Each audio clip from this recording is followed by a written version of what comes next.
In this video, we're going to give you an overview of the self-study training guide that's built into Wish. You can access this self-study training course within Wish by clicking on this button that starts at the very top here. If I click this button, you'll notice that the trainer opens up. And the trainer has three sections on the screen. It has a section for the student and course token information, has a section for the course information, and then over on the right hand side it has a section for lessons. What's really important to know is that you have to have a course token before you can proceed. If you want a token, you can get in touch with us at sales@grasp.ca.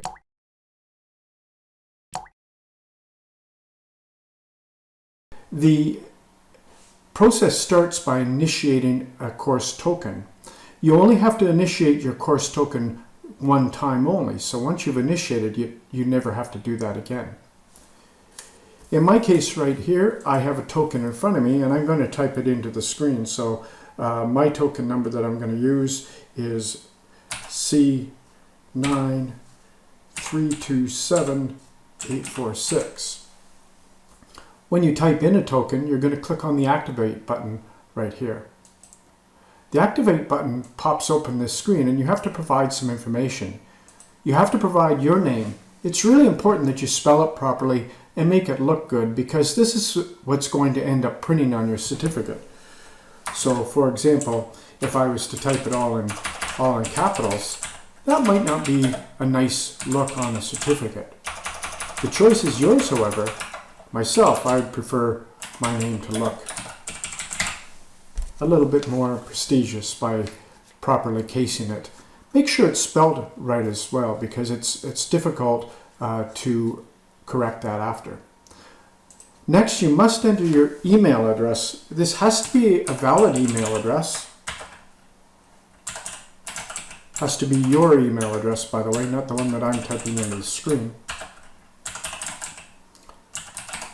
And it has to be valid because what happens here is when you click on this next button, Activate and Email Me My Validation Code, it will send a validation code to your email that you provided here. If the email is incorrect or doesn't exist, you won't be able to get your certificate validated and you won't be able to proceed. So I've made sure that mine are typed correctly, and now I'm going to click on the Activate and Email Me My Validation Code. And you see you should get an information bubble like this that tells me that my password has been sent to me. Now I'm going to check my email. I'm going to find that email that was sent to me. Okay, here's the email that I have. You can see this is my token code that I typed in, and this is going to be my password for logging in. Very simple. It's always alpha characters or always uppercase. So you could just take that code. And you should make a note of it. So you might want to record it somewhere on your cell phone or on a piece of paper because you will need it every time that you log in. So if you are doing this lesson in steps, you want to do that. Once you've activated the course, you'll be returned to this screen. And now instead of initiate a course token, you're going to choose a second option, which is sign in with an activated course token. When you click on that, you'll notice that you get a little lookup on the end of your token button, and you can either retype your token or you can actually now look it up on the list. Here's the one that I just activated here now, and if I click on that and if I go to sign in, if the course doesn't exist on your computer, you'll need to download it. So you'll get a message like this. If the course has already been downloaded to the computer one time, it will go next to the sign in. But in this case, I need to download the course first. So I'm just going to click OK. And you'll notice down here below it has the course information, and my download course material button is open to me. So if I click on this button right here, that will make sure my computer gets the course material downloaded to it. So I'm just going to do that now. I'm presented with an install screen, which I have to agree to. That will install the course material. And then a few more moments and it will prepare the data files for the course.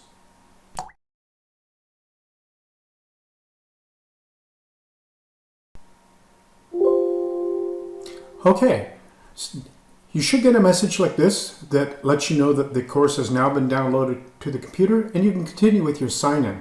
So we'll just click OK. Make sure your token's again in this box. If it isn't, you can look it up here with this. And click on the sign-in. And on the sign-in, you'll be asked to provide that password that was sent to you in your email. So I'm just going to type that in here now, the one that was sent to me. And I'm going to click on the sign in button. Good. That's it. So you should see here the two blue areas are properly filled, and the lessons are over here in this green area. Just before you begin, if you want, you can use this button to print on your printer an outline of the course with all of the steps. This lesson is just for demonstration purposes and there's not very much in it, but you can see the number of steps that you have here to do, or the number of lessons, and which lesson you're on. So right now I'm on lesson 0 of 3. To proceed to the next lesson, I click on this next button right here, and it will show me the title, and down below it may give me some instructions of what I have to do. These are the same instructions that are included if you print the course. And for each step you can actually click on this show video button, which I'll just do here right now. It will retrieve a video file and it will play that file. I'm just going to abort it here right now, but imagine that I watched it all. When you're finished with a video, by the way, it shows you just to the right how long that video is, you validate and finish each step. You cannot go to the next step until you validate. So for example, if I try to go to step 2, you see it tells me I need to validate that I completed this step, which you do here.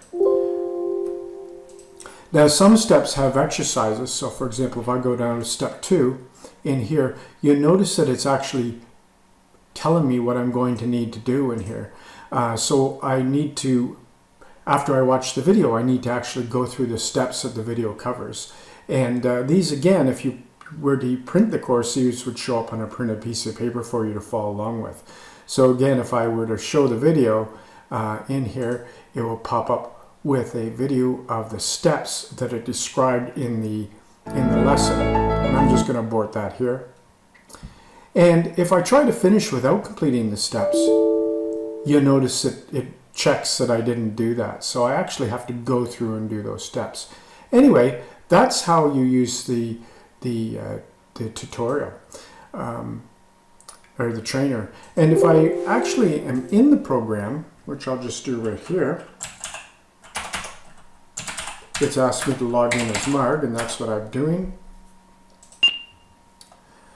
You'll see I got the same icon down here. I've got my trainer icon, and if I click on that, you notice it's popped up here. Now, I've actually completed the steps in that lesson number 2, so I can validate and finish that step there. And now that I've finished it, it's going to allow me to go to the next step in the course. When you've completed all of the steps in the course, mine is just one for this exercise and there's only 3, you validate the last step if you've done that. So sometimes there's questions. So this one's going to ask me some questions. So I'm actually going to answer the questions that it presents me. This one has a couple of questions here, I think 3 in total. And if I have answered them correctly, that validates me for that step. Because it's the last one, I get this message that says I'm finished, and I can submit my course for certification now. And when I do that, what you should get is a message back, and you'll get an email with your certificate attached. Hey, let's go have a look at that. Here's my email, and it has an attachment to it. And look at that, there's my certificate. Okay, well that's a wrap for this video. Good luck on your course, and we'll see you in the next video.